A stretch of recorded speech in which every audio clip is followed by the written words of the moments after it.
반갑습니다.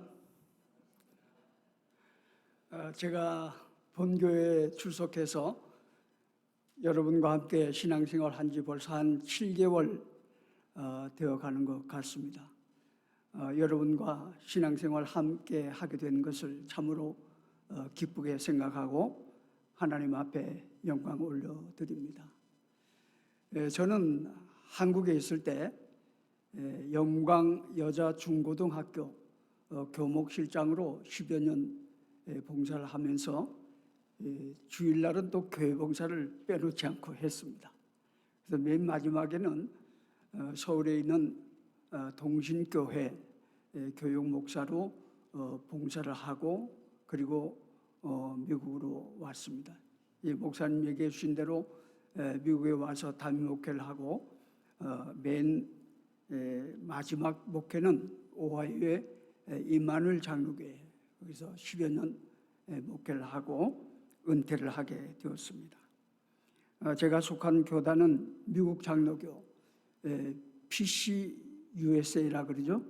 PCUSA 교단에 속한 목사입니다. 오늘 이 시간에 우리가 함께 나눌 하나님의 말씀은 우리를 부르시는 하나님, 이런 제목의 말씀입니다. 우리는 이 세상을 살아가면서 때로 사람을 초대하고 또 초대받기도 하면서 살아갑니다.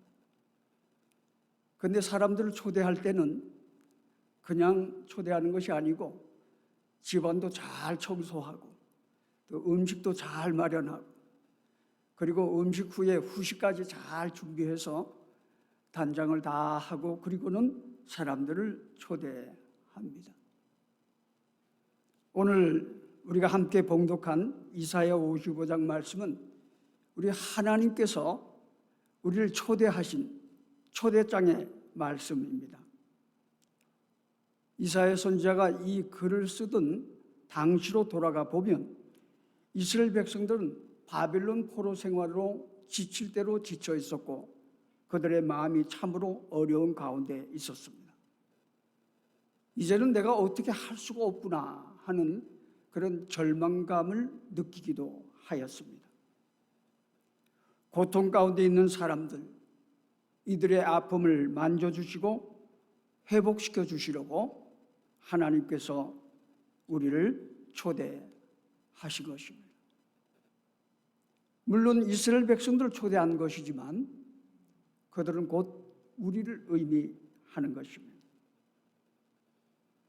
하나님의 이 초대는 내가 살아가면서 어려움을 당해서 이스라엘 백성들처럼 내가 어떻게 해볼 수가 없구나 라고 하는 그런 절망감을 느끼고 있을 때 하나님께서 우리에게 향한 초대의 말씀을 주시는 것입니다. 그런데 우리 앞길을 막는 고난 앞에서 믿음으로 결단하면 살 길이 열린 줄로 믿습니다. 이 말을 다시 표현하면 믿음으로 결단하면 믿음이 있으면 구원을 얻는다라는 말씀입니다. 한번 따라해 보십시다. 믿음으로 결단하면 살 길이 열린다. 아멘. 그렇습니다. 믿음을 내려놓고 고민하고 밤새 뒤척이면서 걱정하고 그렇게 하면은 어려움을 당하지만 믿음을 가지고 결단하면 하나님께서 그 길을 환하게 열어주시는 것입니다. 본문 1절에 보면 너희 모든 목마른 자들아 물로 나오라 라고 말씀하십니다. 이 물로 나오라고 하는 이 말씀은 예수 그리스도께로 오라는 말씀인 것입니다. 구원은 달리 표현하면 목마른 사람이 물을 마시는 것과 같다라고 하는 말씀입니다. 어릴 때를 기억해 보면 요즘처럼 이렇게 폭염이 계속되는 그런 더운 날씨에는 굉장히 더위에 기진맥진해서 아이스케이킹, 또 보리냉차 이런 거를 그리워하던 기억이 납니다. 저희 동네는 그 보리냉차 파시는 분이 아주 열심히 외치면서 보리냉차를 팔고 다니셨는데, 그다마는 얼음 덩어리를 하나 밑에 재어놓고 그 보리냉차를 이렇게 따라주는데 얼마나 시원한지요. 근데 그분이 그 외치는 소리가 있어요. 달고 시원한 보리냉차요. 그렇게 하고 동네를 돌아다니시고, 그 소리만 들으면 야, 그 냉차 하나 마시면 정말 속이 후련하겠구나 하는 생각이 들어서 절로 걸로 가고 있습니다. 저희가 어릴 때는 아이스케이킹이 보리냉차니 이런 것들이 있었는가 하면 저희 아이들이 자랄 때는 비비빅이 있었습니다. 뭐 지금도 비비빅이 나오고 있더군요. 근데 이 아이가 굉장히 비비빅을 먹고 싶어 했던 것 같아요. 근데 아마 저희 집사람이 잘 사주지 않았던 것 같아요. 어느 날 아이가 하는 말이, 나는 하늘에서 비비빅이 떨어지는 세상에 살고 싶다. 그렇게 말하더라고요. 우리 아이에게는 이 비비빅을 먹고 싶은 열망이 그 가운데 있었던, 목마름이 있었던 것입니다. 여러분에게는 어떤 목마름이 있으십니까? 여러분 나름대로 다 목마름이 있으시죠. 그런데 우리 하나님께서 목마른 우리를 향해서 초대의 말씀을 주신 것입니다. 초대받은 자들, 초대받은 대상이 있습니다. 하나님께서 초대하는 대상이 누구입니까? 너희 모든 목마른 자들아 물로 나오라 말씀을 하십니다. 하나님께서 모든 사람들을 오라고 말씀하시는데 그냥 모든 사람이 아니고 하나님을 향한 목마름이 있는 사람들, 그들은 내게로 오라 하나님께서 초대하시는 것입니다. 사람들은 무언가 욕구를 가지고 살아갑니다. 생리적인 욕구가 있습니다. 물을 마시고 싶은 욕구가 있습니다. 이게 더운 날은 물을 자꾸 마셔야 되죠.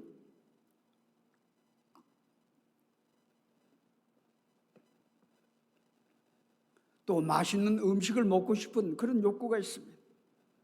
편히 쉬고 싶은 욕구가 있습니다. 또 지적 욕망이 있습니다. 어떤 것을 알았다고 해서 만족하지 않습니다. 좀 더 깊이 파고 싶습니다. 그 본질을 알고 싶습니다. 그래서 열심히 연구하기도 하고 밤새워가면서 책을 뒤적이기도 합니다. 또 무엇을 사고 싶은 열망이 있는 사람이 있습니다. 이런 열망이 있는 분은 견물생심이라고 보면은 사고 싶어집니다. 싸다고 삽니다. 또 새로 나왔다고 사고 싶습니다. 멋있어 보여서 삽니다. 언제든 물건을 사야 할 이유가 항상 대기하고 있습니다. 또 어떤 사람은 남의 말을 하고 싶은 열망이 있습니다. 긍정적인 얘기보다는 부정적인 얘기, 재미가 있습니다. 남의 얘기, 남의 험담하느라고 시간 가는 줄 모릅니다. 입에 거듭남을 입지 못한 사람이라 할 것입니다. 또 창조에 대한 열망이 있습니다. 인생은 항상 새로운 것을 추구하고 창조해 나가는 존재인 것입니다. 또한 사람은 아름다움에 대한 욕망이 있습니다. 아름답게 꾸미고 싶어 합니다. 우아하고 품위 있는 삶을 살기를 원합니다. 그러나 여러분, 아무리 잘 먹고 잘 입고 고도의 문화생활을 향유해도 여전히 만족은 없습니다. 지적인 욕구를 만족시키기 위해서 배우고 연구하고 그것을 계속해서 리서치해도 항상 목이 마릅니다. 날마다 물건을 사들여도 만족이 없습니다. 밤을 새워가며 남의 이야기를 해봐도 공허합니다. 아무리 아름다움을 추구해도 여전히 초라합니다. 왜 그렇습니까? 인간은 영적인 존재이기 때문인 것입니다. 내 영혼이 만족하지 아니하면 여전히 목마름이 남아 있는 것입니다. 이 사실을 알지 못한 사람들은 이 욕망을 충족시킴으로 목마름을 해결해 보고자 합니다. 육신에 끌려 사는 것입니다. 많은 재물로 해결을 얻고자 합니다. 어떤 사람은 권력을 통해서 해결을 얻으려고 합니다. 또한 어떤 이들은 쾌락을 추구하면서 해결을 얻고자 합니다. 그러나 여러분 말씀드린 그대로 이 목마름은 육신에 속한 것이 아니라 내 영혼의 문제입니다. 영혼이 만족하지 아니하면 여전히 목마름은 계속 남게 되는 것입니다. 이것이 하나님의 창조의 질서입니다. 오늘 우리 하나님은 이러한 영혼의 갈급함을 느끼는 사람들을 초대해 주셨습니다. 여러분은 목이 마른 자신의 영적 실체를 느끼고 계십니까? 다윗은 시편 42편에서 자신의 목마름을 이렇게 호소하였습니다. 하나님이여 사슴이 신의 물을 찾기에 갈급한 같이 내 영혼이 주를 찾기에 갈급하니이다. 이와 같이 영혼의 갈급함으로 헤매고 있는 우리들을 하나님께서 초대해 주셨습니다. 오늘 본문 1절 말씀에 보면 돈 많은 자들만 내게로 오라 그렇게 말씀하지 아니하시고 돈 없는 자도 오라 말씀하십니다. 돈 없이 값 없이 와서 포도주와 젖을 사라 말씀을 하십니다. 돈이 많든 적든 상관없이 하나님께 소리를 초대해 주셨으니 안심이 됩니다. 이제 여러분 천국 잔치의 초대를 받으셨습니다. 이 잔치에 응하여서 나아가는 길만 남아 있는 것입니다. 물로 나와서 포도주와 젖을 사라 말씀을 하십니다. 이 물로 나오라고 하는 것은 말씀드린 그대로 예수 그리스도에게로 오라라고 하는 말씀입니다. 예수님께 나오는 자는 결코 목마르지 아니합니다. 그 배에서 생수의 강이 흘러나리라고 하는 말씀 그대로 예수님께 나와서 해결을 얻으려고 하는 자들에게는 샘물이 흘러나옵니다. 맑은 샘물이 나를 적시고 이웃을 적시고 사회를 적실 만큼 풍성하게 임하게 될 것을 말씀해 주셨습니다. 이 물의 풍성함은 주변의 사람들에게 생명의 역사를 일으켜서 나뿐만 아니라 우리 가족도 우리의 이웃도 변화를 받고 은혜를 입는 역사가 일어나는 것입니다. 우리를 초대하신 하나님께서 포도주와 젖을 사라고 말씀하십니다. 풍성하고 복된 삶으로 저와 여러분을 초대하신 것입니다. 이 포도주는 팔레스틴 지방에서는 없어서는 안 될 중요한 음료였습니다. 모든 잔치에서 즐거움을 더하는 데는 포도주가 있어야 했습니다. 예수님의 첫 번 기적은 가나의 혼인 잔치에서 물로 포도주를 만드시는 기적이었습니다. 이 기적은 예수님께서 우리에게 즐거움을 가져다 주시는 분이라고 하는 것을 각인해 주셨습니다. 스가랴 10장 7절에 보면 에브라임이 용사 같아서 포도주를 마심같이 마음이 즐거울 것이요 그들의 자손은 보고 기뻐하며 여호와로 말미암아 마음에 즐거워하리라 라고 말씀하십니다. 우리 하나님은 하나님을 멀리 떠나 방황하고 상처받은 자기 백성을 부르시고 회복시켜 주시고 그 마음에 즐거움을 더해 주시는 분이십니다. 여러분, 참 행복과 참 기쁨은 예수님 안에서만 찾을 수 있는 것을 믿으시기를 바랍니다.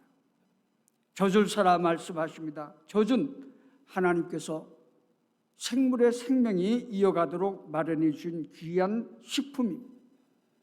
이 젖은 한 가지만 먹어도 살 수 있는 완전 식품입니다. 결국 이 젖은 영적인 생명을 상징하는 것입니다. 예수 그리스도에게로 나오는 자만이 참 생명을 얻을 수 있습니다. 나는 길이요 진리요 생명이라 주님께서 말씀하셨습니다.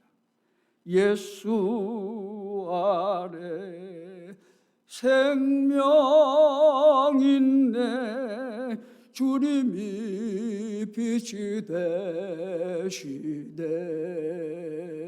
그렇습니다. 예수 안에 생명이 있습니다. 예수님께 나아가면 우리가 밝아질 수 있습니다.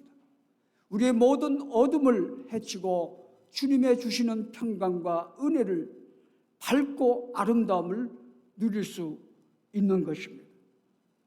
그런데 오늘 이 말씀에 포도주와 젖을 그냥 가져가라 하지 아니하시고 사라 하십니다. 사라 하시고는 돈 없이 값 없이 포도주와 젖을 사라 말씀을 하십니다. 이 말씀은 모순된 말씀이 아닙니까? 근데 이 세상에 값진 것은, 너무나 값진 것은 사실상 돈으로 환산할 수가 없습니다. 돈으로 계산할 수가 없습니다. 너무 귀한 가치가 있기 때문에 하나님께서 거저주십니다. 그러므로 성도는 구원의 이 복음을 싸구려로 만들면 안 됩니다. 복음은 너무나 귀하고 값진 것입니다. 오늘 본문 말씀에 왜 굳이 사라고 말씀하시는지, 우리 하나님의 말씀의 의도를 헤아릴 수 있기를 바랍니다. 참 생명, 참 소망, 참 기쁨은 아무나 자유로이 그냥 들고 가게 하지를 아니하셨습니다. 사게 하셨습니다. 이 말씀은 돈 대신 자유롭게 구입할 수 있는 쿠폰을 가진 자에게 주신다는 말씀입니다. 이 쿠폰은 예수님께서 이미 값을 지불하셨습니다. 이 쿠폰은 예수님의 십자가입니다. 이 쿠폰은 예수님의 보혈입니다. 이 쿠폰은 하나님의 한량없으신 은혜입니다. 예수님의 십자가 피를 믿는 믿음의 쿠폰을 내미는 사람은 누구나 구원을 얻습니다. 참 생명을 얻고 기쁨으로 감사의 노래를 드리게 되는 것입니다. 본문 2절에는 어리석은 인생을 말하고 있습니다. 너희가 어찌하여 양식이 아닌 것을 위하여 은을 달아주고 배부르게 하지 못할 것을 위하여 수고하느냐 말씀하십니다. 만일 어떤 사람이 먹을 것을 준비한다고 잔뜩 물건을 샀습니다. 근데 가서 보니까 먹을 것이 별로 없습니다. 결국 이것은 돈만 낭비한 것입니다.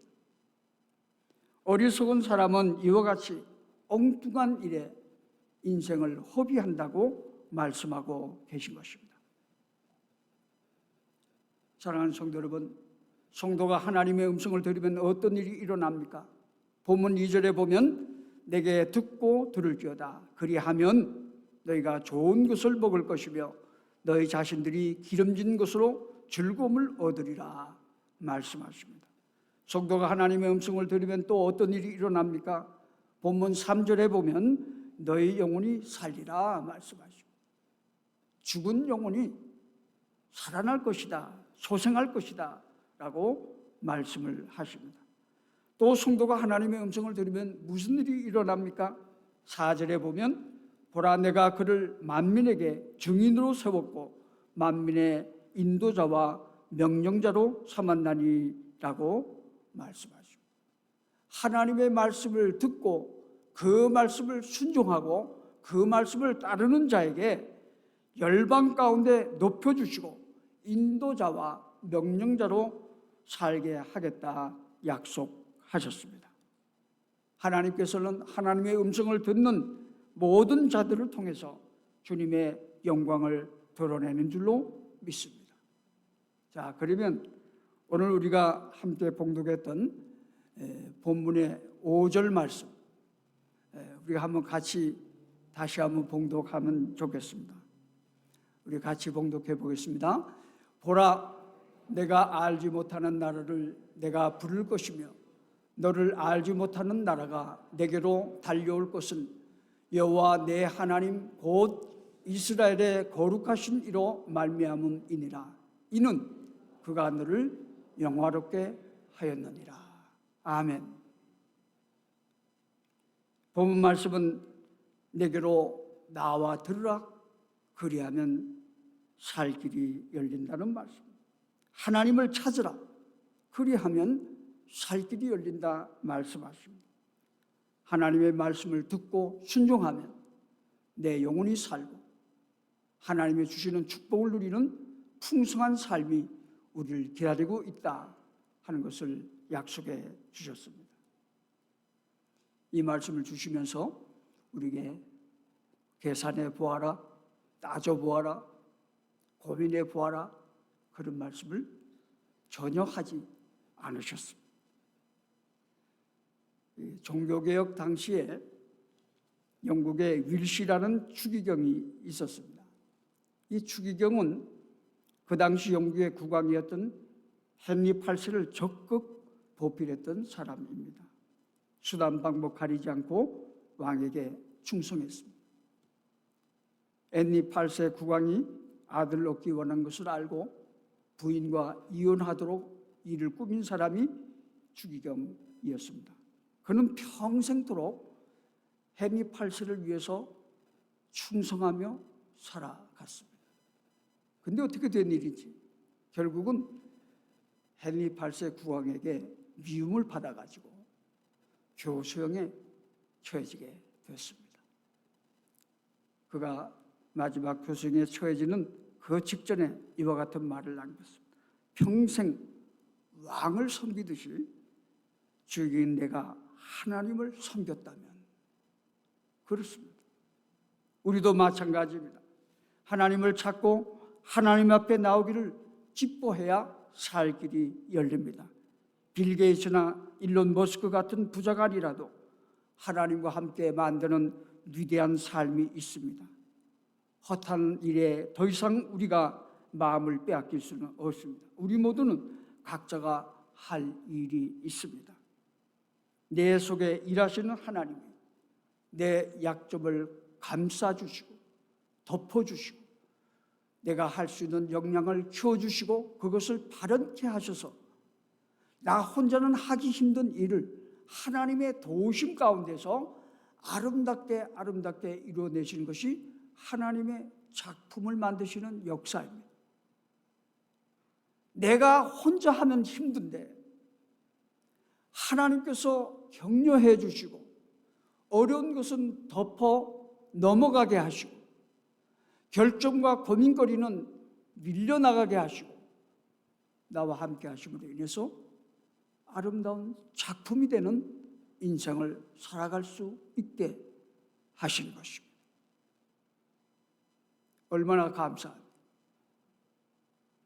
하나님은 이와 같이 나와 합작하시고 나와 함께 하시고 나를 세워주시고 나를 격려하시고 나를 밀어주시고 나를 끌어주시고 나와 동행하셔서 인생의 작품을 만들게 하시는 것입니다. 할렐루야. 여러분, 무도도 힘들지만은 인생살이가 만만치 않습니다. 좋은 날도 있지만 어렵고 괴로운 날도 있습니다. 나 혼자서 그것 가지고 씨름하고 잠을 설치고 하지 마시기를 바랍니다. 누구를 의지해야 합니까? 하나님입니다. 하나님, 저는 부족합니다. 저는 못났습니다. 결점투성입니다. 그러나 하나님께서 나와 함께 하시면 주님 맡긴 사명을 잘 감당할 수 있을 줄로 믿습니다. 주님, 저를 도와주옵소서. 주님 앞에 엎드리기만 하면 하나님께서 도와주십니다. 엎드려 기도하는 내 어깨를 또닥거려 주시고 힘을 나게 역사해 주신 분이 우리 하나님이십니다. 자, 이 능력으로 역사하시는 하나님을 생각할 때 우리는 이 좋으신 하나님을 사랑할 수밖에 없습니다. 이 하나님과의 깊은 사랑에 빠져본 사람만이 그 사랑이 얼마나 달콤하고 얼마나 귀한 것인지를 알 수가 있습니다. 이 사랑에 빠진 사람들이 주님의 교회를 위해서 헌신하고 봉사하고 아무도 알아주지 않는데 열심히 주의 일에 힘쓰는 능력을 갖게 되는 것입니다. 우리의 일생을 통해서 하나님의 도우심, 하나님의 은혜, 하나님의 능력, 하나님의 도우심을 입고 이 일을 잘 감당해내는 것이 우리의 인생의 성공입니다. 다른 것이 성공이 아니고 주님이 함께 하셔서 일을 이루어내었을 때 이것이 성공이 될 수 있습니다. 초대받은 자들에게 주어진 약속이 있습니다. 하나님께서는 하나님의 약속을 반드시 이루어내신 줄로 믿습니다. 본문 3절 하반절에 보면 내가 너희를 위하여 영원한 언약을 맺으리니 곧 다윗에게 허락한 확실한 은혜이니라 라고 말씀하십니다. 다윗의 후손을 축복하겠다. 내가 다윗의 나라를 영원히 견고케 하겠다. 이것이 하나님께서 다윗에게 주신 약속입니다. 이 약속은 하나님의 음성을 듣는 우리에게도 주신 똑같은 약속입니다. 다윗뿐만 아니라 다윗이 예표하는 예수 그리스도를 통해서 주시는 구원의 은혜입니다. 우리는 하나님의 뜻을 모두 따르지 못하는 죄인입니다. 그러나 우리가 예수님을 믿으면 하나님께서 우리가 주님의 뜻을 따르는 것으로 인정해 주시고 구원을 허락해 주십니다. 이것이 은혜요 하나님의 능력입니다. 구원받은 하나님의 백성은 점점 하나님의 형상을 회복하게 되어 있습니다. 왜 성경 읽고 성경 공부하라고 합니까? 어떤 과정을 잘 마치는 데 의미가 있을까요? 그것만은 아닙니다. 고상해지라고 하는 것일까요? 그것만이 아닙니다. 근본 목적이 따로 있다고 말합니다. 예수 그리스도의 장성한 분량에까지 이르는 것이 그 목적인 것입니다. 마귀의 유혹과 공격을 이기고 하나님의 정리의 군사로 승리의 보고를 하나님께 드리기 위해서입니다. 그러기 위해서는 성실함으로 지속적으로 말씀을 자신에게 적용해야 합니다. 그래서 신앙의 큰 용사로 자라서 마귀의 계계를 깨트리고 마귀의 권세를 이기고 하나님의 나라를 이루어가야 하는 것입니다. 말씀이 살아있으면 아무리 마귀가 우리를 공격해 와도 말씀으로 퇴치하고 말씀으로 이길 수가 있습니다. 말씀은 방패요 칼입니다. 마귀는 말씀이 없이 허세를 부린 사람을 너무나 잘 압니다. 그래서 말씀이 살아있지 못하면 무시하고 공격해 옵니다. 그러나 하나님의 말씀으로 무장되어 있는 사람은 마귀가 무서워합니다. 잘 공격하지도 못합니다. 한번 공격했다가는 박살이 날 것을 알기 때문인 것입니다.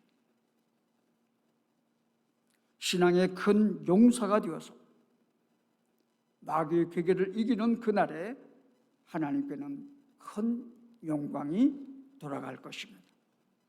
아까 우리가 읽은 본문 5절에 보면 보라 내가 알지 못하는 나라를 내가 부를 것이며 너를 알지 못하는 나라가 내게로 달려올 것이라 말씀을 하였습니다. 내가 알지는 못하는 나라들, 열방 가운데 그 나라들이 예수님께로 달려올 것이라 라고 하는 말씀인 것입니다. 온전히 예수 그리스도께서 다스리시고 세계 온 성도가 하나님의 백성이 되어집니다. 온 우주가 천국의 지배 아래 놓이는 메시아 왕국이 도래할 것입니다. 이 천국 잔치에 하나님께서 물과 포도주와 젖을 마련해 주시고 우리를 초대하고 계십니다. 무엇 때문에? 배부르게 못할 것을 위해서 수고하겠습니다. 왜 태산 같은 걱정을 하며 살아갈 것입니까? 십자가가 뚜렷하게 새겨진 쿠폰을 들고 주님 앞에 나아가십시다. 거기에 참 만족이 있습니다. 거저 주시는 은혜를 마다할 이유가 없다 하는 것입니다. 다만 주님은 오라, 값없이 먹으라 라고 말씀하십니다. 구원은 우리가 노력해서 얻는 것이 아닙니다. 구원은 우리가 수고해서 얻어지는 결실이 아닙니다. 구원은 하나님의 말씀을 믿으면 되는 것입니다. 구원은 하나님의 말씀을 받아들이면 되는 것입니다. 구원은 예수님 앞에 나오면 되는 것입니다. 예수님은 저와 여러분이 구원받고 생명을 얻고 더 풍성한 생명을 누리도록 우리를 인도해 주시는 것입니다. 하나님의 부르심에 응답하는 성도에게 주신 약속의 말씀이 있습니다. 한번 그 말씀 우리 같이 봉독하겠습니다. 히브리서 13장 5절 하반절에서 6절 말씀인데 우리 함께 읽겠습니다. 내가 결코 너희를 버리지 아니하고 너희를 떠나지 아니하리라 하셨느니라. 그러므로 우리가 담대히 말하되 주는 나를 돕는 자이시니 내가 무서워하지 아니하겠노라. 사람이 내게 어찌하리요 하노라. 그렇습니다. 하나님이 함께 하시면 사람도 무서워할 필요가 없습니다. 그 모든 사람, 그 모든 세상, 그 모든 환경을 주관하시는 하나님이 계시기 때문에 두려워할 대상이 전혀 아닙니다. 신앙생활은 하나님의 부르심에 응답하는 것입니다. 믿음으로 결단하면 살 길이 열리워지는 것입니다. 사랑하는 성도 여러분, 아무쪼록 하나님의 부르심에 즉시 응답함으로 내 잔이 넘치나이다 주님 앞에 고백하는 저와 여러분 되시기를 축원합니다.